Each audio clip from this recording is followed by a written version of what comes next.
ઓમ દેવી ચંદ્રઘંટાય નમઃ.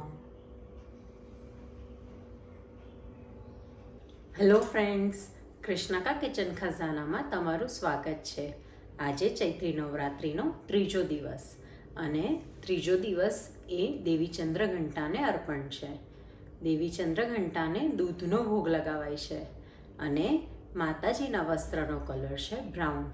તો ચલો આજે એ બેના કોમ્બિનેશનથી એક મસ્ત સ્વીટ બનાવીએ કે જે બહુ જ ઇઝી છે, બહુ જ ટેમ્પટિંગ છે અને ક્વિક બની જાય એવી છે. અને એ છે ખજૂર સ્ટફ બાઇટ્સ. તો ચલો બનાવીએ.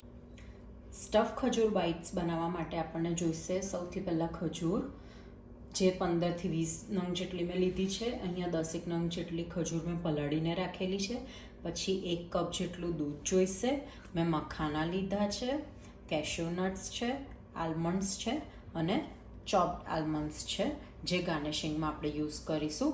તો સૌથી પહેલાં આપણે બનાવી દઈએ સ્ટફિંગ માટે રબડી. રબડી બનાવવા માટે સૌથી પહેલાં આપણે 1 કપ દૂધ લઈશું. દૂધ આપણું ઉકળીને ઘટ્ટ થાય ત્યાં સુધીને આપણે બીજા ગેસ ઉપર મખાના રોસ્ટ કરી દઈએ. હવે બીજી પેનમાં આપણે મખાના રોસ્ટ કરી દઈએ. મેં 1/2 કપ જેટલા મખાના લીધા છે. કોન્સ્ટન્ટ એને હલાવતા રહીશું.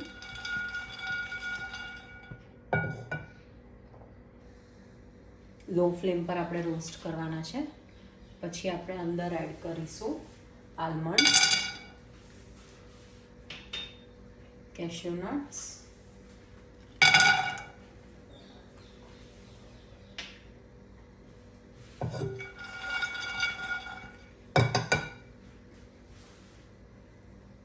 મખાના એન્ડ નટ્સ આપણા રોસ્ટ થઈને રેડી છે. ગેસ બંધ કરી દઈએ આપણે. હવે નટ્સ અને મખાના ઠંડા થાય પછી આપણે એને ક્રશ કરીશું. ત્યાં સુધીને આપણે આપણું દૂધ થીક ના થાય ત્યાં સુધીને એને કોન્સ્ટન્ટ હલાવતા રહીશું.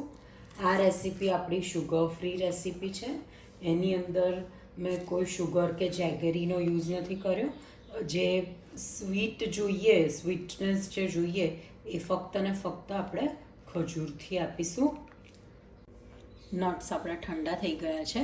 હવે આપણે એનો પાવડર બનાવી દઈએ.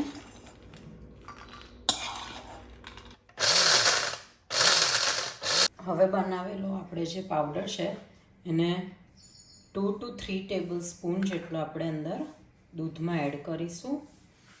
પાવડર આપણે એડ કરીને હલાવીશું. આ પાવડર એડ કરવાથી રબડી ખૂબ જ સરસ થીક થશે. મખાનાથી ખૂબ જ સરસ થીક થશે. કેશ્યુ નટ્સ પણ છે, એ પણ દૂધને સરસ થીક કરી દેશે.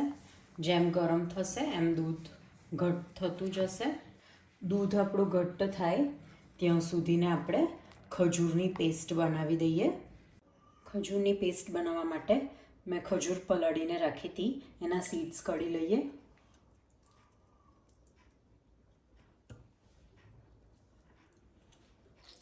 દૂધ સરસ એવું ઘટ્ટ થઈ ગયું છે. ખજૂરની પેસ્ટ આપણે જે બનાવી છે હવે આપણે એમાં એડ કરીશું. ખજૂર જો તમે પલાળી ના હોય તો ઇન્સ્ટન્ટ કાળી ખજૂર લેશો એટલે no doubt soft paste ready થશે જ. પણ ઇનકેસ જો તમારે એડ કરવું હોય તો 1 to 2 ટેબલ સ્પૂન જેટલું દૂધ એડ કરીને તમે ઇન્સ્ટન્ટ પેસ્ટ બનાવી શકો છો. આપણે હવે અંદર ખજૂરની પેસ્ટ એડ કરી દીધી છે અને પ્રોપર સ્ટફિંગ આપણે ખજૂરમાં ભરવાનું છે આનું, તો વધારે થોડીક થીક જોઈશે. રબડીનું આપણને એવું ઘટ ફોર્મ ના મળે ત્યાં સુધીને આપણે કોન્સ્ટન્ટ એને હલાવતા રહીશું. આવી રીતના ખજૂરના ચંક્સ જો ગ્રાઇન્ડિંગમાં રહી ગયા હોય તો ડોન્ટ વરી, ખજૂર ગરમ થશે એટલે સોફ્ટ થઈને પ્રોપર અંદર મિક્સ થઈ જશે. સ્ટફિંગ આપણું સરસ ઘટ્ટ થઈ ગયું છે. હવે આ સ્ટફિંગને આપણે ફ્રીજમાં 15થી 20 મિનિટ સુધીને ઠંડુ થવા દઈએ. સ્ટફિંગ આપણું રેડી છે. આપણે ફ્રીજમાં સેટ કરવા મૂકીએ. સ્ટફિંગ આપણું રેડી થાય ત્યાં સુધીને આપણે ડેટ્સની અંદરથી સીડ કાઢી લઈએ. સૌથી પહેલાં આવી રીતના એક કટ લગાવીશું. બી કેરફુલ, આપણે એક જ સ્લીટ લગાવીને સીડ કાઢીને આવી રીતના સ્ટફિંગ ભરવા માટેની જગ્યા કરીશું. આ મેં દૂધમાંથી સ્ટફિંગ બનાવ્યું છે, પણ તમે થોડુંક વેસ્ટર્ન ટચ આપવા માટે આની અંદર મેસ્કેપોન ચીઝ આવે છે, એ પણ ખૂબ જ સરસ લાગે છે. તમે એની અંદર ક્રીમ ચીઝ પણ ભરી શકો છો. ખજૂર રેડી છે, સ્ટફિંગ રેડી છે, તો ચલો આપણે એને સ્ટફ કરીએ. આપણે જે સીડ કાઢી લીધું હતું એની જગ્યાએ આવી રીતના આપણે સ્ટફિંગ અંદર ભરીશું. આ શુગર ફ્રી રેસીપી છે અને વેરી હેલ્ધી.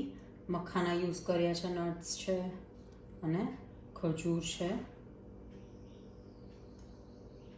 કિડ્સ જો ખજૂર કે નટ્સ ના ખાતા હોય તો આવી રીતના જે ખજૂર રેડી થાય એને ચોકલેટની અંદર ડીપ કરીને સેટ કરીને પણ એઝ અ ચોકલેટ આપણે આપી શકીએ છીએ. ખજૂર સ્ટફ થઈને રેડી છે. આપણે ઉપર આલમંડ ફ્લેક્સ લગાવી દઈએ. તો સ્ટફ્ડ ખજૂર બાઇટ્સ રેડી છે.